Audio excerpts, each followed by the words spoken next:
In this Ask the Oracle episode today, we dive deep into the transformative world of Sal Armstrong. From snipping locks to unlocking spirits, Sal's leap from hairdressing to healing has inspired so many. She'll share her secrets to conscious awareness, daily inner work, and overcoming past patterns. Discover how attachment styles shape your life and how Sal's intuitive mentorship can guide you to live a more authentic, thriving life and self.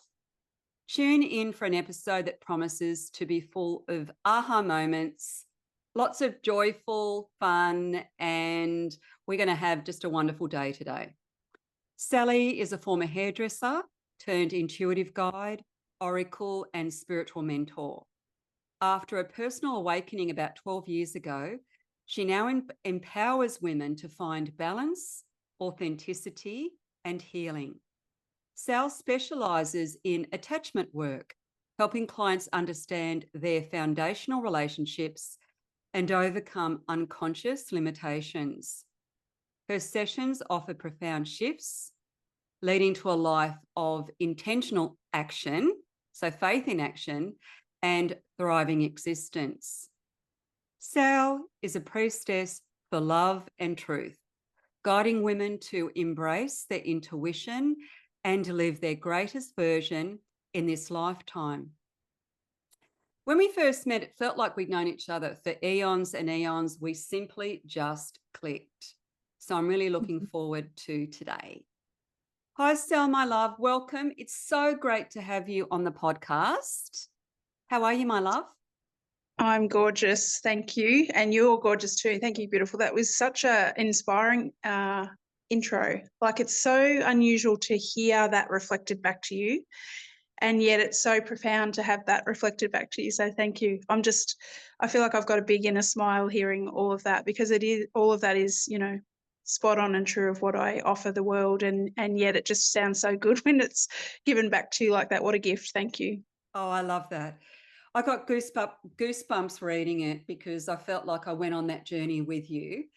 And I think, that lived experience just enriches the healing, transformation. I think you have deep compassion and a better understanding when you've actually, experienced life in the way that you have as well. So I've got some really great questions. So I'm just going to dive deep into those. So how did you transition from a mainstream career? Because I know our listeners are going to be really interested in this, because I have clients that ask me this kind of question all the time.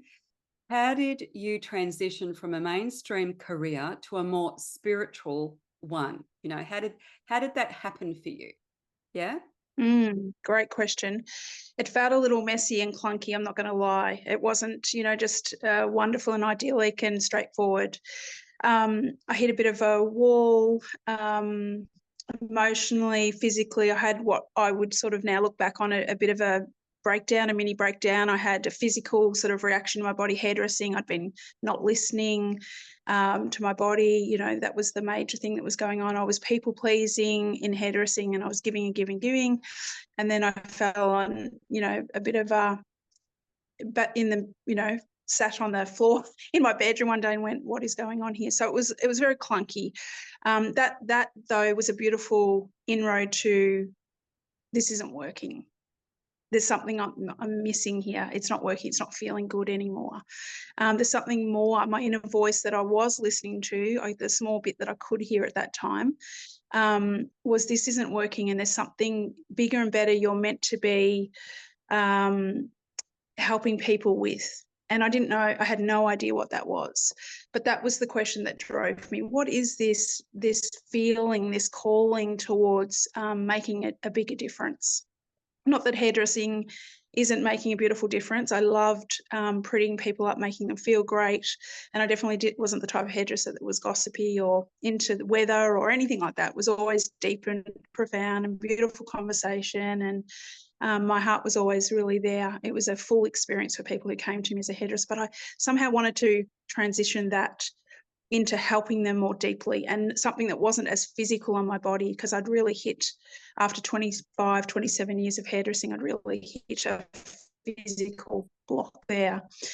So it was really that question that drove me forward, and asking. But for a fair while, it felt like I had no idea what that was. So I started going to some meditation group and being just a bit curious. I don't know what it's about. I don't know how I'm going to find this out. And like everyone all the time tries to work out their problems, whether it's what career to change into or what relationship to leave or stay in or anything, is we try to do it through the mind. And I quickly worked out that this was not going to be solved through the mind. It felt like somehow, and I didn't know the connection, this was going to be an inside job and not an outside job or a mind thing. And so that was intriguing to me, yet so confusing. So it was messy. It was really messy. I love that you explained that it was messy, that it was clunky. Yeah. I call it that beautiful mess, Yes. that, Yes. the undoing, the crumbling, the breakdown that really is the breakthrough. Yes. But it's a beautiful mess because, the unraveling of that can just open so many incredible doors. And I haven't met too many hairdressers that aren't intuitive, that aren't natural born healers, that aren't Yeah. really good listeners. True. And I can imagine that, making people feel good about their appearance was also quite transformative. But in saying that, I love that you Yeah. explained that, the little voice inside was saying, there has to be more, and, hitting that point of exhaustion or looking for more meaning or whatever it might be. It was I all of love that. that. Yeah, yeah. And just Yeah. your honesty in around it kind of took you on this curious kind of journey of, well, what does that mean for me? How can that look for me? I loved the way you Mm. explained that too. Mm. Yeah. And I wasn't particularly good at listening to, knowing what a sign was at that time, really. I had my one Doreen Virtue deck of cards at the time in my drawer, the angel cards, and I only went to them probably once or twice a year when I was in dire straits.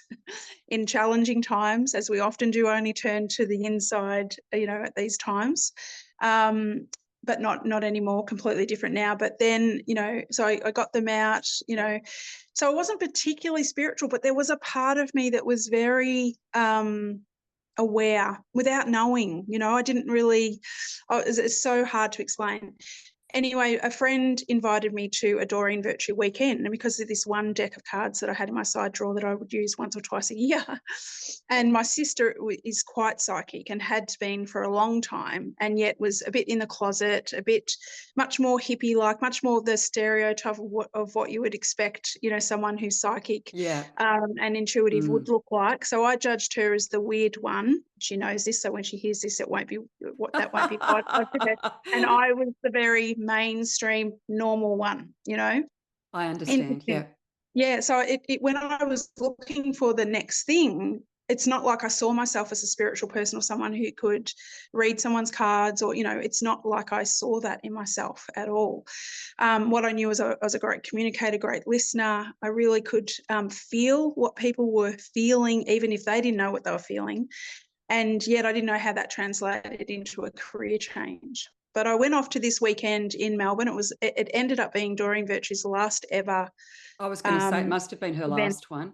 It was Yeah, because I went to her one in Coolum up north. So yeah. Beautiful. And it was a wonderful experience. Bradley Valentine, Robert Virtue, I think I have their names right, were there as well. And it was a wonderful, wonderful time and life-changing. But I went actually going for a weekend away to stay in the room mostly. I thought this was for her. And I wasn't really going to turn up, and I was just going to go shopping and whatever. Anyway, she talked to me. I went, and that I walked in, and within 30 seconds I was crying. I was having a visceral physical reaction to the Yes. music that her husband at the time, or maybe still is, was playing. And I didn't understand what the tears were or what the feelings in my body were. And she taught the blah technique where, and went on to learn. Then I read For Strangers that weekend and could do it immediately. And it Yes. blew my mind. It blew my absolute mind that I could do it, that I could feel things and know things about people that I'd never met. It absolutely changed my life that weekend. And I'm still forever grateful for that turning point. And on the drive home in the car, I was given the name. It just dropped in, my first ever experience of what a download felt like. Yes. And the name Soul Nurturer dropped into my mind. And I was like, okay, this is who I am now. Now you can imagine the stretch that was in at that time, driving in Yes. my friend's car, having that experience, thinking this was for her, but it ended up being for me. And that was complicated. And we ended up not being friends over that, which was, a burden for a long time in my own psyche and soul, but Yeah. trust that for everyone, of course. But, who was I to be a soul nurturer? Who was I to nurture people's soul? I had to grow into that. But I trusted from the minute I was given that name. I don't know how, but this is what is innate to me, is my courage. So I was able to take another leap of faith and trust in the unknown, in the unseen, which I've done throughout my life in many, many ways. And I got a little business card done up, and I put a little sign in my hairdressing salon the week after. I didn't let fear get in the way. I thought I was shaking and fearful as I was designing the little thing and put it over in the corner, and thought my clients would immediately jump on it, but of course they saw me as a hairdresser and not as this angel card reader, or whatever I wrote on that first. But it's slowly, and I built a business separate to the hair. I decided, understand. no, Almost people need to see parallel. me in the front. Yeah. Yes, I did. Yeah. I built it parallel, and that's how I did it. I sort of compromised to the universe. I sort of said, okay, I'll stay hairdressing, but I'm going to reduce that down a little bit, and I'm going to put some time in to providing the space for, which is a bit, very risky. I was earning 6 figures as a hairdresser. I was booked out constantly. There was no space, no room to do this. But I I have to, if I'm going to make a change, I have to change something. And I was providing for the family, and my husband had an income, but it was all reliant on my income at the time. So it was a big move, but I trusted myself, and it didn't look like it was going to initially work, but it did slowly. And I bargained with the universe a little bit more time and stayed hairdressing, and then reduced it, and then just slowly over a couple of years just started, and I added Reiki healing in and kept learning and growing. And once I had my legs a little bit and I started trusting, I started exploring my love of education and learning. I just sort of devoured lots of books, and once my awakening really started in earnest, it had at 19 or 20, I had a psychic experience way back then, but I pushed it down under the rug, as we often all do, right? We often Yeah. do. So, I'm a reluctant that was how psychic I began. medium. I was in denial for many years when I was in the corporate world. I had a similar situation to you, because I had a health scare, like a near-death experience, when I was working at a high level in the corporate world. Wow. In higher level kind of management. And what happened was I did a similar thing. I had this kind of deep awakening where I really wanted more meaning in my life. I really wanted to really support and help others to find more meaning in their lives, and guide them and that type of thing. And I did the same thing. I did this kind of like parallel building of the psychic, my psychic healing practice to the side, and I was working, managing on the other side, and I did a similar thing. But the take home from what you just said, there was so many amazing things in what you just explained, but was the word trust. And you also said, courage. I've always had this incredible courage, and I just trusted that Soul Nurturer, which is an amazing name, by the way, Soul Nurturer, and it's Thank so you. you. Soul Nurturer, I just trusted in that name, and to this day I know that you use that same name, which is I do. it's I went so away. I you. went away from it for a little while. I did step away for a little while, but it never felt right, and it felt like I was dishonoring spirit in some way from from that original download and gift. And it just felt like I grew back into it, but in a different way a few years later. So it's all fascinating how the threads, where they take you. But I do love the name. I feel not identified with it, but so grateful for being now really fully embodied as a soul nurturer. And I really feel like that is what I offer the world now. Yeah, I really That, understand what that yes, gift is. Yeah. that name was gifted to you. Now that Yes. I know that you do this incredible work and it's quite unique, and I've done hundreds of different modalities. I'm a spiritual academic as well, and I just love that ever evolving journey of learning and growing and expanding and all of that. Mm. But Mm. firstly, I'm going to start with a question. Like, firstly, what is attachment style? Like, I know some of the listeners are going to be Mm. thinking, well, what is this attachment style that Sal talks Mm. about? So can you explain it? Absolutely, and it is a great question. It's something that I had heard of, but it's not something that I've really dove straight into or really deeply into for the last 5 years myself. So attachment theory or attachment style is the attachment style that you have developed since birth and how you first attached to your main primary caregiver. So how loved you felt, how easily you were able to obtain love, how you perceived love and attention and nurturing, and whether it was easily given or it was a difficult, depending on where your parent, your mum or caregiver or where she was mentally, emotionally, spiritually at the time, to how you perceive that.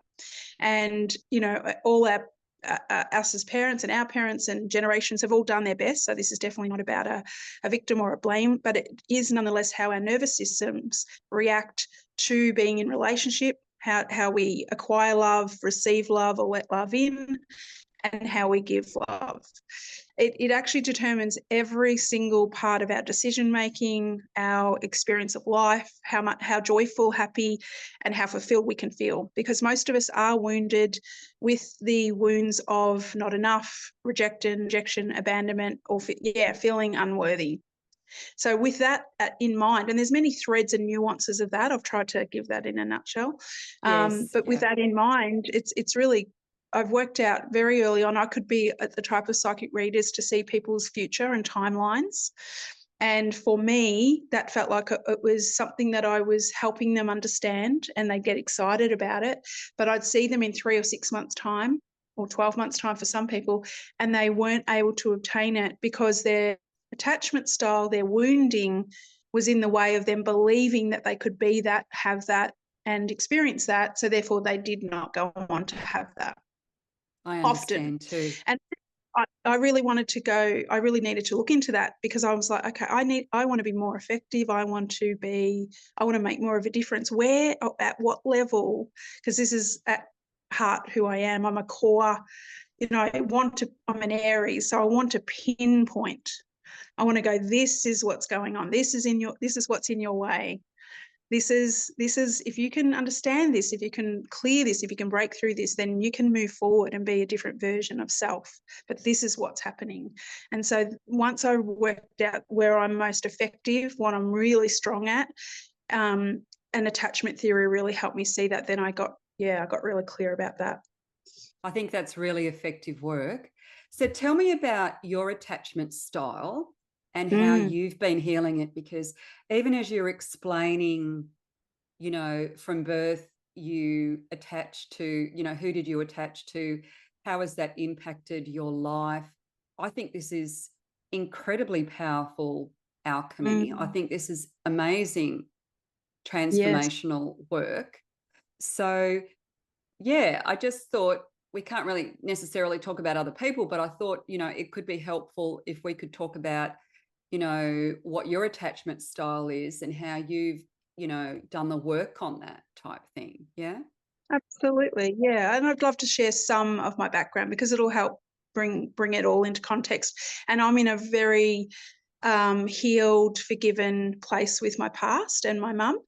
And my dad and all of that. So I'm very happy to talk about it. But my mum was young. She was 17 when she had me. And I'm not sure how planned or unexpected I was, but she was young. And, you know, my dad was young and they really had nothing behind them. There was a lot of, you know, poverty. You know, there was some drugs involved. It was all of that time as well. That was much more around and acceptable. And so, you know, it was a difficult pregnancy and she brought me into the world. And so she did her best, but there were some mental health issues and I attached anxiously to her. So what that means is I never knew when to expect to be nurtured or to be loved. It was unpredictable. So that means I might have had to cry a little bit more to get my needs met, or it just means I perceived, and this is what's really important, is it's my perception Yes. of Your how my needs filter. were, Yes. or Yeah. my filter of how I was or wasn't attended to, loved and nurtured. Now, I trust that she did her best and it was what she was capable of at the time, absolutely, for sure. But nonetheless, I've grown up with an anxious attachment style. And so now I understand that it really is the filter that I've been wearing all these years, and it has shaped how I've been as a mother. It shaped how I've over worried, how I've been a people pleaser, how I've over accommodated situations and Yes. people, Yes. and who I attract in relationships, because anxious attached people generally, their wounding attracts an avoidant style and they Interesting. fit together. So Of it is course. Yeah. very, very interesting. Yeah, With I'm that kind of fascinated. like, I love that. Oh my goodness. You and I have got so many similarities. Mum had me when she was 16. It was an Mm-hmm. unplanned pregnancy. Mm-hmm. Dad was 20. She got married in a blue satin wedding dress because in those days, you know, if Mm-hmm. you were pregnant, Mm-hmm. you didn't get to wear the white dress. Exactly. Mm-hmm. And I truly believe she did the best she could at the time. They both did. But I've just had an aha moment myself. I knew there'd be many, but in regards to, I've done a lot of work on my childhood too. And I'm in a pretty good place, although it's that ever evolving, like the onion, you know, it's a layer Absolutely. upon layer of healing. Mm-hmm. Mm-hmm. But I definitely have an anxious attachment style that's shown up throughout my life in Mm-hmm. you know, in relationships. So especially personal Yeah. relationships, not so much business ones, not so much. Yes. Not it's Isn't it interesting how you can be two different people in two different places, but Yes. certainly in my private life, you know, there's that shows up, you know, Yes. or less and less and less because I'm more aware of it, obviously. But Mm-hmm. I love how you explained. I love how you explained that. So tell me how you become more consciously aware and healed your reactions and patterns of the past. So obviously, just by being aware of it, yeah, and doing that beautiful, profound inner work, I guess, understanding your own attachment styles so that you can see the triggers and the patterns and all of that. Yeah. Mm. Yeah, I'm someone that I don't think we all learn and do it this way, but this is what has worked for me. And it does tend to help with the people that I'm mentoring and working in a longer, more, a coaching mentor capacity over a longer period of time, not just a one-off session. Yes. It tends to work well for them this way too. Tend to have very successful rates of healing and breakthroughs with this way. And I believe that if we take it in through the mind first, so we have the knowledge, we have some information about what's going on, which is why the card readings or the intuitive readings are a great way to speak to the attachment theory, because it can introduce the idea, it can see how much awareness they have around it, it can show them a little more deeply about what's going on, and they have more insight, more information. And once we have information, we feel more empowered. And once we feel Yes. more empowered, we feel like we have a sense of control and a sense of like, I understand, and we That can, intellectual understanding. Yeah. exactly. And then the chattery mind doesn't tend to be so stressed, because as an anxiously attached person, we can, it is all about being in control, and it is all about, having a sense of knowing of what's happening ahead of time, because then we feel safer. Okay, that's Yes. the basis of anxious attachment. So Yes. um, yeah, I really like that people can learn first through the mind, and I like to do that myself. That's worked for me. And then once it's on that level, then I take them into some healing work, and we work it through the body. So we clear energy through the chakra system, through it. I call it Reiki, but it's really a developed energy healing style of my own now after many years of learning lots of different modalities. Yes. And Yes. I it relate to works. that. Yeah, so it works on the metaphysical, I can do it across the screen or we can do it in person. And I find the combination of the body work and the intuitive reading helps to actually start to embody it into the cells, clear out old beliefs and old ways of being, and then the new information can be embedded through. But it still takes super amount of awareness, consciously catching when you're going back about to see, and this just happened for me in the last couple of days in a relationship where I had an experience where they gave me some information and my filter went straight to seeing it as, oh, is this something I can trust? Is this something, I started to get hypervigilant. The anxious attachment still wanted to show up. And it took me 24 hours to navigate it, to see it, to step back and give it air. And then I worked out, this is this old filter, and it may not even be completely true. But my tendency was to take off, to run from it. I Yes. didn't feel safe. It's really fascinating how we are so conditioned and governed by our nervous system responses and our attachment style. Yes. Yeah. So what does doing the inner work daily look like for you now? Like Mm. what are practices? Mm. Because I know that you walk your talk. So what Mm. does that look like for Sal? Mm. It's a fine-tuned machine now, and they are rituals that are non-negotiable. But before these last few years, I was inconsistent, and that was my, my bugbear, my nemesis, my difficulty in life was just being consistent at anything. And I think, again, that's really in all the research, being anxiously attached, consistency seems to be an issue for people. Showing up regularly to something feels like a burden or difficult. So I have learnt to be consistent, and I've learnt that is actually a superpower, and it actually helps to keep me feeling empowered. So simple things. I like to meditate, but I don't like to make it complicated anymore. I used to have to feel like it had to be a certain sort for a certain amount of time. Now it can be silence. It can be a Tara Brach, because I love the way she scans the body and releases the tension. Yes. And Yes. that's what I'm really interested in now, is using meditation to clear out excessive thoughts, using it to lift my vibration, just being really intentional of what I want to use it for, because it can be used for many things, right? So Yeah. emptying out, giving myself more space. So meditation will always factor, nature, time, and walking, exercise. Nothing grand, nothing difficult, just getting out in nature. And I'm lucky that I live right at the back of a beautiful lagoon, bushland area.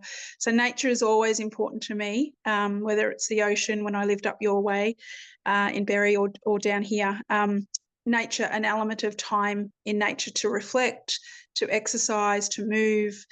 It's always got music in it, and it's always got some dancing or body movement, and that's very spontaneous. It's whatever, but that's my morning sort of routine.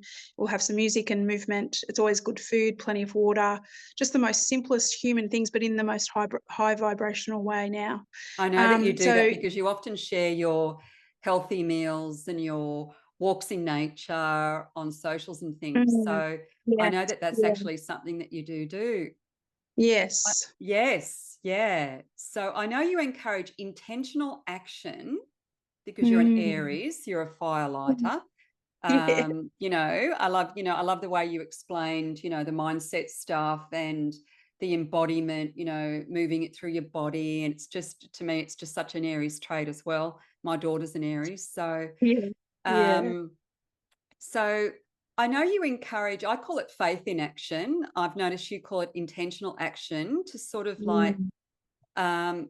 have you got some tips on how our listeners could kind of do this? Because I know that you're, you are that, that beautiful brave heart that does tend to get the job done as well. I know that you Mm, said that, you're more consistent now with your kind of beautiful well-being and spiritual practices and things. But mm. yeah, how can our listeners kind of move forward and actually action some of their dreams, do you think? Absolutely. And it's not natural for everyone. And a lot of people get paralyzed in their fear and their stuckness. And I do really understand that. So Yeah. even though I'm like that, I haven't always been. And I know plenty of people around me, and I help plenty of people that don't find that easy. At the core of it, what I like to say is keep choosing. And the reason I say that is because often, and this is another thing where people can get really stuck, what is fate? What is destiny? What am I in charge of? What is the universe in charge of?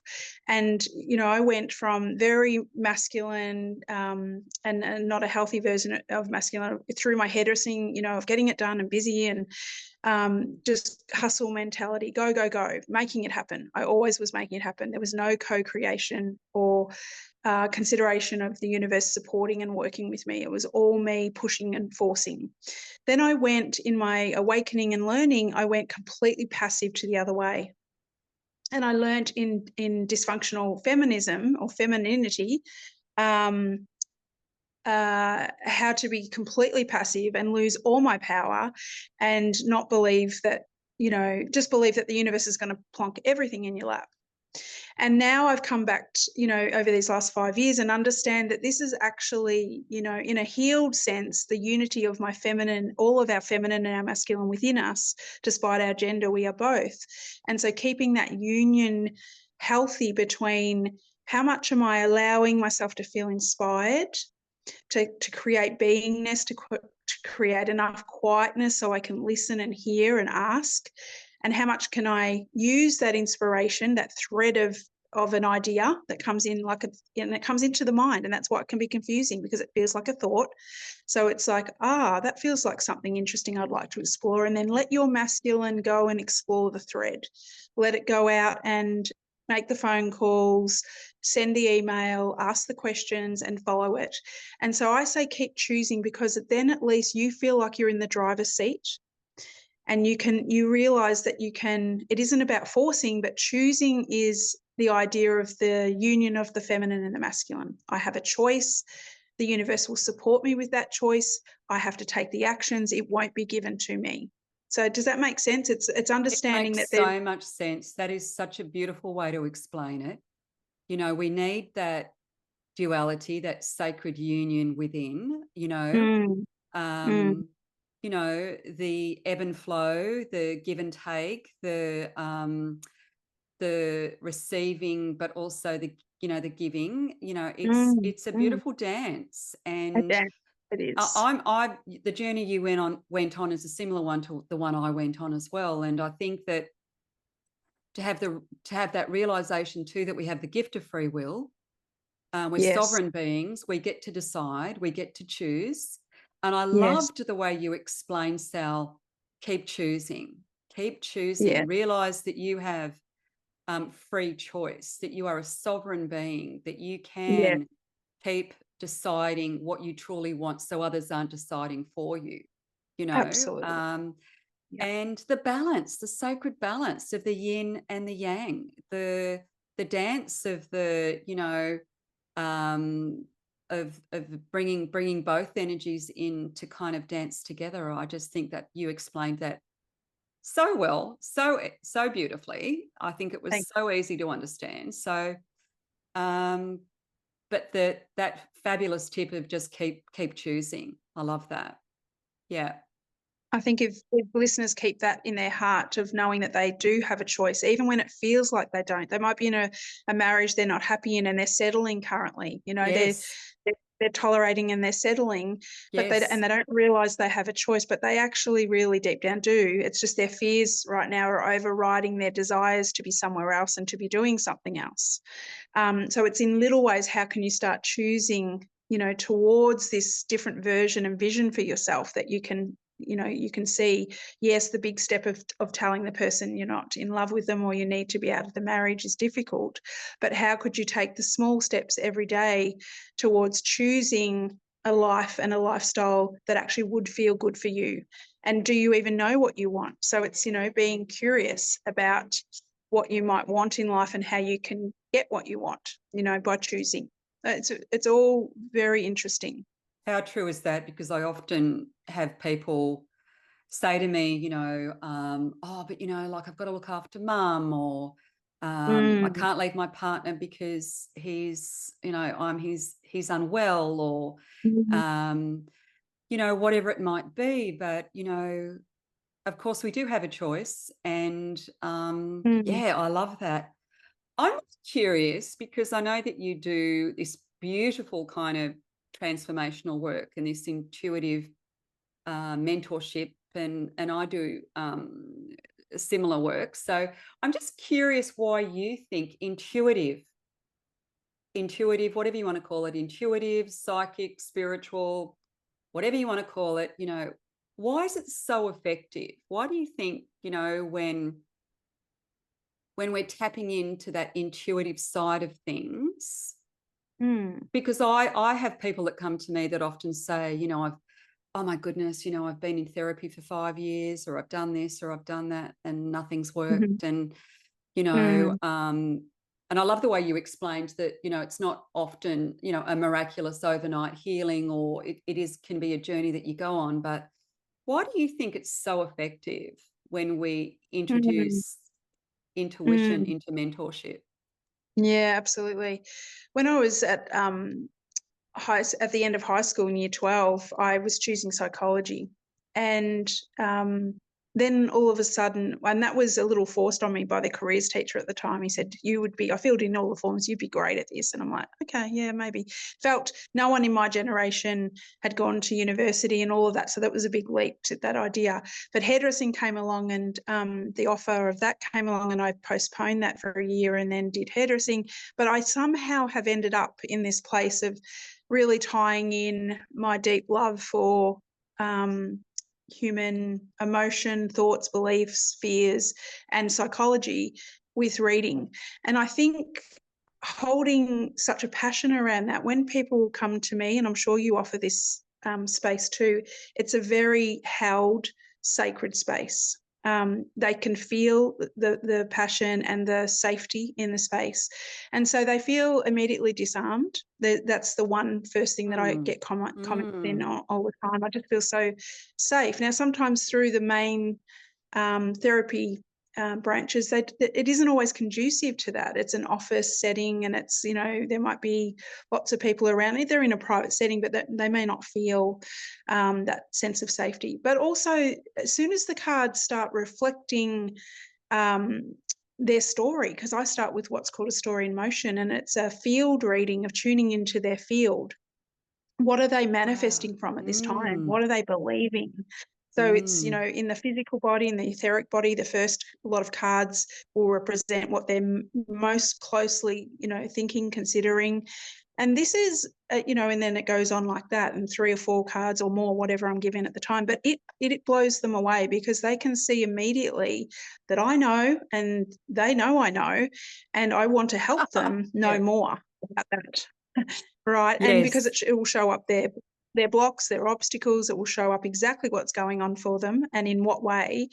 And to have that level of clarity, it just intuitively cuts through all of the hype, the talk, the what ifs it could be, and whatever, and it just cuts straight to it. And I think when people can feel themselves that witnessed by life, there's so much in that is just like, wow, like, okay, if that can be seen here and that can be spoken about that clearly, that honestly, that succinctly, I need to take this more to heart, and I need to see this more closely. This is more of a problem to me than I'm actually giving it credit for. And that starts a whole lot of change in itself. Just this, when you can see something really clearly, there isn't much that many people won't, they won't duck away from or deny once it's that clear of what they're doing, what patterns they've got, what habits, what's in their way, what they're doing that's stopping them from really living the life that they want to. That, you know, they feel they're stuck, but they don't realize it's them often that is causing the Yes, stuckness. so true. Yeah, because often when you're in it, you don't realize that you're playing a part. You don't. Right. That's You're right. playing a part in that, you know. That's right. I love the way you marry, you know, psychology and science with spirituality. I love that too. I love the, Mm. because it is, we're so multifaceted, like we've got Mhm. the mental body, the emotional body, the spiritual body, the physical body, it just goes on and on and on. We're layer upon layer upon layer. Absolutely. And you're right, if we can hold space for people to see the patterns, the connections, what part they're playing in their own story. Yeah. And I think, it's just, you explained it really beautifully. I love it. So what's on the cards for Sal? Because I know that you're kind of going from one stage or phase of your life and you're flowing beautifully into the next phase, and everything seems to be happening, so synchronized for you, right? I feel like, things are definitely, you're in the in-between, and that in-between is full of so much potential and beautiful possibilities. So what's on the cards for Sal? What's Yeah. going on with you? Yeah. Yeah, and it definitely is flowing. But again, it always looks so much more idyllic and beautiful on the outside, maybe to everyone that's watching my journey, you know, all my beautiful followers and so on. But it is messier and a little more crazier on the inside. I just want to acknowledge that reality. Okay. So Yeah. I I love I that about you. Yeah. yeah, it's important because otherwise people think I'm different or I'm unattainable or somehow, Yes. I'm Yes, lucky you're that not that's doing, happening. But you it's don't have not to that. process the stuff, right? You don't Yeah. like, I mean, we've got our own learning journey, our own life lessons, our own inner turmoil, regardless of how much work we've done on ourselves. Like, and I love that you bring it back to um, the reality of the situation. Yeah, so cool. Yeah. Yeah. So I was divorced about 3 or 4 years ago. And since then, I've been on a deeper journey of getting to know myself more closely than ever before, and having the space to do that. And just really clearing the conditioning, the stories of authority, the stories of systems, the story of love, the story of marriage, the story of parenting, all of it. I've been dismantling it one thread after the other and learning a lot, and doing my attachment style deep dive on myself and helping others all in the same time. So it's been a Yes. hectic few years, since COVID and since all of that, gift to the world that's awakening more and more people. I believe it was a real turning point for a lot of people. So what is on the cards is continuing this deconditioning, if that's a word, letting myself be stripped bare. I feel like I'm in a deep emptying. That's what it feels like. I've come back to sell my house here. It's now sold. I'm going to be moving on. I'll be doing some traveling, continuing to help people along the way as I meet them, as I attract them, as I intend to. And some of that will be a quieter 12 months and more personal healing. It feels like I'm going to just take pressure off, debt-free, just live a little more gypsy-like. I'm going to find some idyllic, character-filled nature, close to nature experiences, and plant myself for periods of time and meet new people and go into new spaces and just stretch myself outside my comfort zone in traveling and staying put and learning to do that.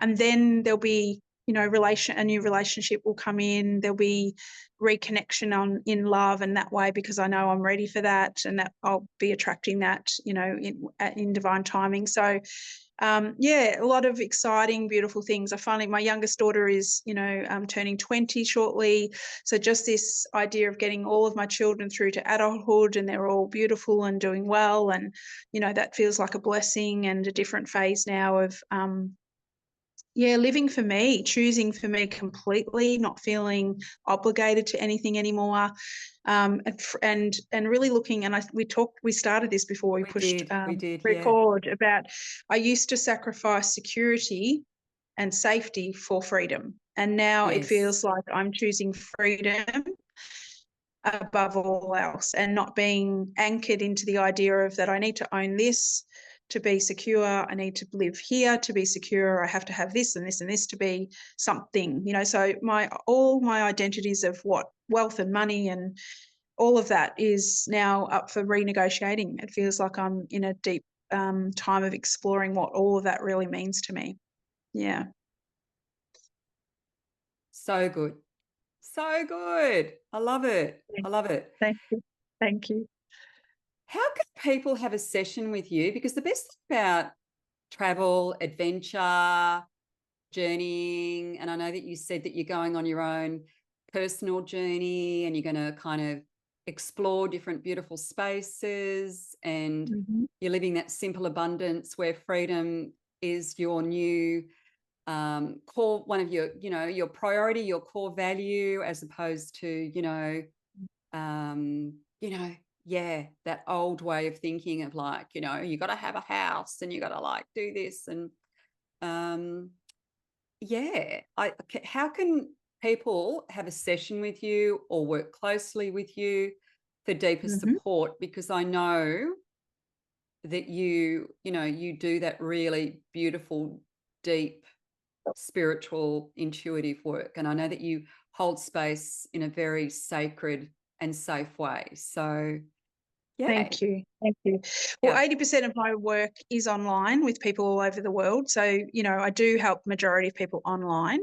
But if people are in the Chukamoma area or willing to travel to me in Victoria, there on the border of Victoria and New South Wales, I'm here till Christmas. And then after that, it'll be mostly online unless I embed myself in a community, and then people will find me.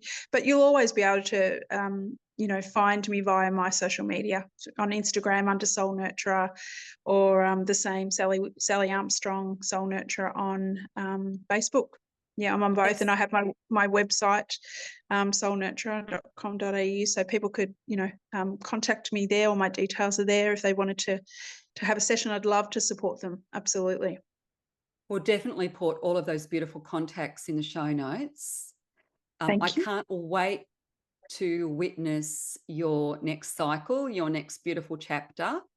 It just feels so free and flowy and creative and empowering and all that really beautiful stuff. I'm wondering if I could pull a card for you, my love, from my new Moon Temple Oracle deck, just to finish off our session today. Would you like that? I would absolutely love them. They look divine, and I'm actually excited and can't wait to get my own set. So this feels a beautiful treat. Thank you. I receive it with gratitude. Oh, I love that. Thank you so much. I really appreciate you coming on today. Thanks, Suzy. It's been amazing. Oh, wow. The temple, full moon. I don't know if you can see I can. art there. Stunning artwork. Stunning. It's really beautiful. So it's this beautiful full moon, which is this, luminous, bright, white light. She's got these beautiful, big, white kind of ethereal wings, and it's goddess Inanna, the ancient Babylon. Oh, she's even older than that, goddess. And she's kind of holding her arms up. She's opening to receive, and she's co-creating in this really beautiful, flowy way with the universe. She's surrounded by the blue lotus too, and the blue lotus is that euphoric, sensual, intuitive, that is hilarious. flower. I've just started taking blue lotus morning and night over the last 2 weeks as a really? Yeah, I have. Oh my goodness, I love that so much. Yeah, me too. And the temple really is, your heart home. So wherever you go, my love, you will create, that home in your heart and that home for others. And it's just a really beautiful card for you. So excited for your beautiful new adventures. I hope to get you back on the podcast again. That'd be wonderful. I'd love it. Maybe we could do some readings for people or something, you know, some attachment. I don't know. That would mean a more live format. But anyway, I feel feel inspired that we could the two of us in the different ways that we work could really add our own unique experience for people. It'd be amazing. Oh, I love that. I love that kind of linking in and just kind of like holding space together and sharing our kind of, yeah, that sounds great. That could even be like a, you know, an Instagram kind of live as well or something. But I definitely want to get you back on, and that sounds great. And I think live readings are always wonderful. Yes. Yay. Thank you, my love. Thank you, gorgeous. Thank you so much, Suzy. Thanks for having me. Bye for Bye. now.